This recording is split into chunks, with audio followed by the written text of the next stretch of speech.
Kamu ngerasa bakal aman karena kamu seorang programmer. Kamu ngerasa percaya diri bahwa kamu nggak akan digantikan oleh AI karena kamu mikir, nggak mungkin lah AI bakal gantiin kerjaan programmer.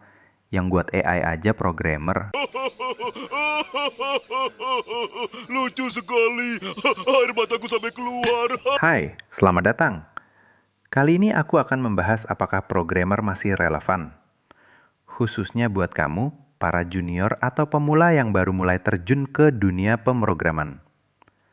Jadi, kalau kamu udah punya pengalaman bertahun-tahun dan paham seluk-beluk sistem, mungkin video ini kurang cocok buatmu. Tapi kalau kamu masih baru belajar ngoding, baru bisa bikin project hasil tutorial YouTube, atau mungkin kamu masih di tahap yang penting jalan dulu, maka video ini wajib kamu tonton sampai akhir. Karena jujur aja, dunia pemrograman udah berubah. Dulu bisa bikin aplikasi sederhana aja udah cukup buat dilirik HRD perusahaan besar. Kamu bisa nego gaji tinggi, dapat posisi keren, dan bangga nyebut diri sebagai developer. Tapi sekarang, AI udah bisa bikin aplikasi yang sama, bahkan lebih cepat dari kamu, dalam hitungan menit bahkan detik. Menakjubkan? Iya, tapi juga mengerikan. Mungkin ada di antara kamu yang mikir, nggak mungkin lah AI sekarang udah sampai ke level itu. Nih, aku praktekin langsung buat aplikasi biar kamu tahu gambaran kemampuan AI saat ini. Aku bakal coba buat cloningan aplikasi untuk desain yang cukup populer saat ini yaitu Canva. Buka Google, ketik Lovable Dev, pilih website yang ada tulisan Lovable Dev, pilih login, pilih akun, paste prompt yang aku berikan di deskripsi. Proses ini biasanya makan waktu beberapa menit. Aku cepetin aja biar cepat selesai.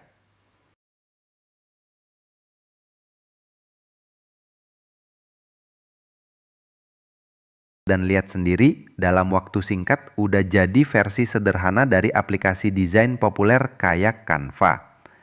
Dalam keterangannya sepertinya web yang dibuat ini sudah termasuk full stack, karena sudah ada server dan database Supabase untuk menyimpan informasi akun dan hasil desain. Di sini juga diberikan panduan penggunaan. Aku akan coba buat logo channelku di sini.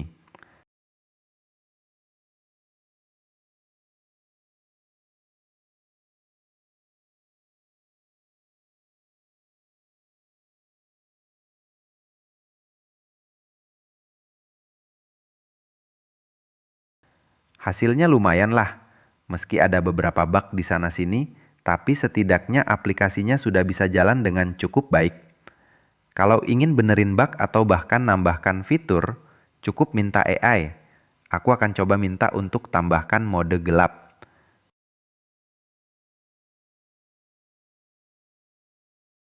Tunggu beberapa menit dan lihat hasilnya. Aku bisa berganti mode gelap dan terang. Setelah melihat proses pembuatan web yang cukup kompleks secepat itu, gimana? Emangnya kamu masih yakin kamu bakal tetap relevan di masa mendatang? Kalau kamu perhatikan juga, berita-berita pemecatan besar di perusahaan teknologi sering muncul sekarang. Contohnya Google. Sampai tahun ini saja Google sudah memecat lebih dari 12.000 karyawan. Dengan salah satu alasannya adalah efisiensi biaya untuk infrastruktur AI. Amazon sampai tahun ini sudah memecat lebih dari 14.000 karyawan. Dengan salah satu alasannya adalah mempercepat penggunaan AI dan otomatisasi. Microsoft sampai tahun ini sudah memecat lebih dari 6.000 karyawan. Dengan salah satu alasannya peningkatan efisiensi dengan AI. Persamaan di antara ketiga berita tersebut adalah AI. Artinya jelas, programmer yang hanya bisa menulis kode tanpa paham apa yang dikodekan akan cepat digantikan oleh AI. Karena AI bisa nulis kode, AI murah, AI efisien, dan AI bisa bekerja 24 jam non-stop. Tapi tenang aja, sebelum kamu panik dan mikir buat ganti profesi, aku sudah merangkum 5 cara agar kamu, programmer pemula, bisa tetap bertahan di zaman AI ini. 1. Berhenti cuma jadi tukang ketik kode. Sekarang banyak programmer pemula yang udah ngerasa jago karena sudah bisa nulis ribuan baris kode. Padahal, yang penting itu bukan berapa banyak kode yang kamu tulis, tapi seberapa dalam kamu ngerti apa yang kamu ketik. AI bisa nulis kode lebih cepat dari kamu, tapi AI belum bisa benar-benar paham kenapa kode itu harus ditulis begitu. Nah, disitulah nilai kamu sebagai manusia. Belajar ngerti bagaimana alur logika kodenya bekerja, dan juga alasan dibalik mengapa kode itu ditulis. Tanyakan mengapa aku nulis seperti ini, mengapa aku tidak menulis seperti itu, karena itu yang bikin kamu berbeda dan sulit digantikan dengan robot. 2. Fokus ke satu bahasa pemrograman dulu. Banyak pemula yang baru mulai belajar ngoding langsung bingung saat tahu ada banyak variasi bahasa yang bisa dipelajari. Mulai dari JavaScript, Java, Rust, Golang, dan seterusnya. Di satu sisi memang itu terlihat fleksibel, tapi di sisi lain karena terlalu banyak pilihan, banyak orang akhirnya nggak pernah benar-benar jago di satu hal. Mereka belajar setengah di satu bahasa, terus pindah ke bahasa lain karena ngerasa yang ini lebih keren. Padahal fondasi di bahasa pertama aja belum kuat. Nah, saran aku sederhana. Pilih satu bahasa dulu, kuasai dasar logikanya sampai benar-benar paham. Mengapa?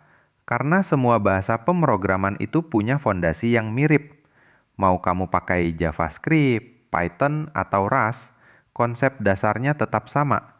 Gimana kamu berpikir logis, gimana kamu ngatur data, dan gimana kamu nyusun instruksi yang bisa dijalankan komputer. Kalau kamu udah ngerti fondasinya, pindah ke bahasa lain bakal jauh lebih gampang. Bahkan kamu bakal sadar, oh ternyata bedanya cuma di cara nulisnya doang. Jadi fokus dalemin satu aja dulu. Baru setelah itu, explore banyak.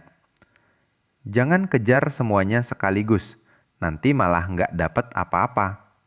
Karena ingat, programmer yang hebat bukan yang ngerti semua bahasa, tapi yang bisa bikin satu bahasa jadi alat yang powerful untuk menyelesaikan masalah. 3. Latih kemampuan problem solving, bukan hafalan. Dunia teknologi terlalu cepat berubah. Bahasa pemrograman yang kamu hafal sekarang mungkin di tahun depan sudah tidak relevan lagi. Tapi, kalau kamu punya cara berpikir yang analitis dan logis, kamu nggak bakal panik setiap kali muncul teknologi baru. Banyak pemula yang salah fokus. Mereka sibuk ngafalin sintaks alih-alih memecahkan masalah. Padahal kemampuan memecahkan masalah itu lebih berharga. Bahkan dari hafalan sintaks, karena AI sendiri mampu menghafal sintaks dari ratusan bahasa. Mulai sekarang, biasakan melatih kemampuan analisis. Lihat sekelilingmu dan tanyakan, masalah apa yang bisa aku bantu selesaikan dengan kemampuan ngodingku? Contohnya, kalau di sekolahmu absennya masih manual, kamu bisa coba buat sistem absensi digital. Tambahkan fitur analitik sederhana, misalnya menghitung tingkat kehadiran tiap kelas, atau memberi peringatan otomatis untuk siswa yang sering absen. Dari situ, kamu bukan cuma belajar coding, tapi juga belajar memahami problem nyata, merancang solusi, dan berpikir layaknya seorang programmer sejati. Karena pada akhirnya, yang membedakan programmer biasa dengan programmer hebat bukan seberapa banyak bahasa yang dia hafal, tapi seberapa baik dia bisa memecahkan masalah dunia nyata dengan logika dan kreativitas. 4. Adaptasi dengan AI. Ya, mau bagaimanapun juga, seperti inilah perkembangan teknologi. Jadi daripada terus menolak kemajuan teknologi, mulailah belajar untuk beradaptasi. Jangan anggap AI sebagai musuh yang bakal gantikan kamu. Tapi, Anggap AI sebagai mentor atau asisten yang selalu siap membantu kapanpun dibutuhkan. Butuh ide desain, AI bisa bantu. Lagi stuck debugging, AI bisa kasih petunjuk. Nggak ngerti maksud dari kode yang ditulis, AI bisa bantu jelasin. Jadi bukan kamu melawan AI, tapi kamu bergabung dengan AI. Orang yang bisa memanfaatkan AI dengan tepat justru bakal lebih unggul ketimbang dengan orang yang tidak menggunakan atau menghindari AI. Teknologi akan terus maju, tapi yang bisa terus bertahan adalah orang yang mau beradaptasi. Karena di masa depan yang dibutuhkan bukan hanya programmer, tapi programmer yang tahu cara berkolaborasi dengan AI. 5. Teruslah penasaran. Dunia AI berkembang gila-gilaan. Setiap minggu selalu ada hal baru. Kalau kamu berhenti belajar, kamu udah kalah bahkan sebelum mulai. Jangan jadi programmer yang cuma nunggu disuruh.